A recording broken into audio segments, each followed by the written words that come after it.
رحمت ہے عام کس کی بنت رسول کی، حور غلام کس کی بنت رسول کی، جس کو جو بھی لینا ہو صائم حضور سے، کرنا طلب پڑتا ہے زہرا بطول سے۔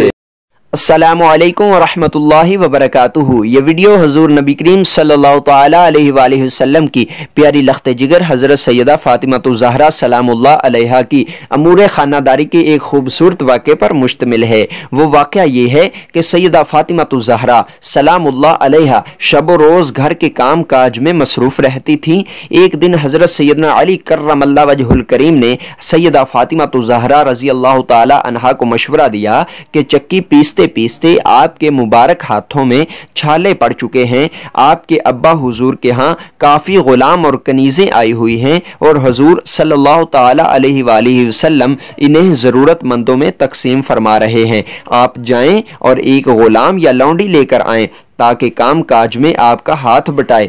سیدہ فاطمہ الزہرا سلام اللہ علیہ یہ سن کر پریشان ہوئیں کہ میں ابا جان سے کیسے سوال کروں، جبکہ میں نے آج تک کسی قسم کا سوال کیا ہی نہیں، مگر شوہر کا حکم تھا۔ آپ باپردہ حضرت ام المومنین سیدہ عائشہ صدیقہ رضی اللہ تعالی عنہا کے گھر تشریف لے گئیں، مگر حضور سید عالم صلی اللہ تعالی علیہ وآلہ وسلم جلوہ گر نہ تھے۔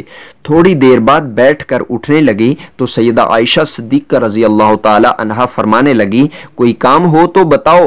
تو آپ رضی اللہ تعالی عنہا نے نہایت ہی جھجکتے شرماتے حضرت سیدنا علی کرم اللہ وجہ الکریم کی خواہش پیش کر دی اور واپس تشریف لے گئیں۔ کچھ دیر بعد حجرہ عائشہ صدیقہ رضی اللہ تعالی عنہا میں حضور صلی اللہ تعالی علیہ وآلہ وسلم جلوہ گر ہوئے تو سیدہ عائشہ صدیقہ رضی اللہ تعالی عنہا نے سیدہ فاطمہ الزہرا رضی اللہ تعالی عنہا کی ساری بات حضور صلی اللہ تعالی علیہ وسلم کی بارگاہ میں پیش کر دی۔ حضور صلی اللہ تعالی علیہ وسلم پیغام سن کر فوراً سیدہ بطول رضی اللہ تعالی عنہا کے گھر تشریف فرما ہوئے۔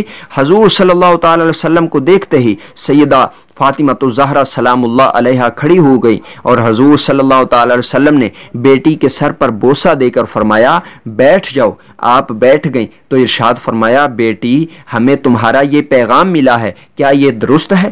سیدہ رضی اللہ تعالی عنہا نے عرض کی، جی ہاں ابا حضور، حضرت علی کرم اللہ وجہ الکریم کی خواہش تھی جو میں نے عرض کر دی۔ حضور نبی کریم صلی اللہ تعالی علیہ وآلہ وسلم نے فرمایا، بیٹی ہم نے آخرت کو دنیا پر ترجیح دی ہے، کیا ہم نے تمہیں نہیں کہا کہ دنیا کی مشقت و محنت ہمیں خاطر میں نہیں لانی چاہیے؟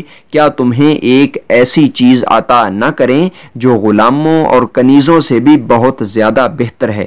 بیٹی روزانہ ایک بار یہ تسبیح پڑھ لیا کرو، سبحان اللہ 33 مرتبہ، الحمدللہ 33 مرتبہ، اللہ اکبر 34 مرتبہ۔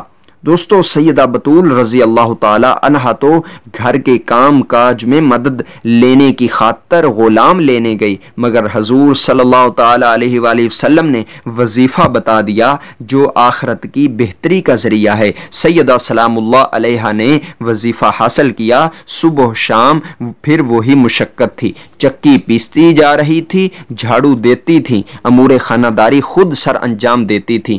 آپ نے دنیا پر آخرت کو ترجیح دی اور پھر آخرت میں آپ کے مرتبے کا یہ عالم ہوگا کہ آپ تمام جنتی عورتوں کی سردار ہوں گی۔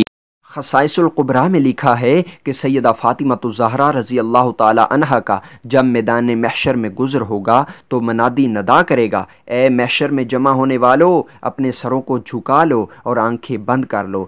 فاطمہ بنت محمد صلی اللہ تعالی علیہ وسلم کی سواری پلسرات سے جنت کی طرف گزر جائے گی۔ کیا ہی شان ہے سیدہ فاطمہ الزہرا سلام اللہ علیہ کی۔ اللہ تعالیٰ سے دعا ہے کہ اللہ تعالیٰ ہم تمام مسلمانوں کے سینوں میں اہل بیت کی محبت پیدا فرمائے، حضور نبی کریم صلی اللہ تعالی علیہ وسلم کی محبت پیدا فرمائے۔ وآخر دعوانا ان الحمد للہ رب العالمین۔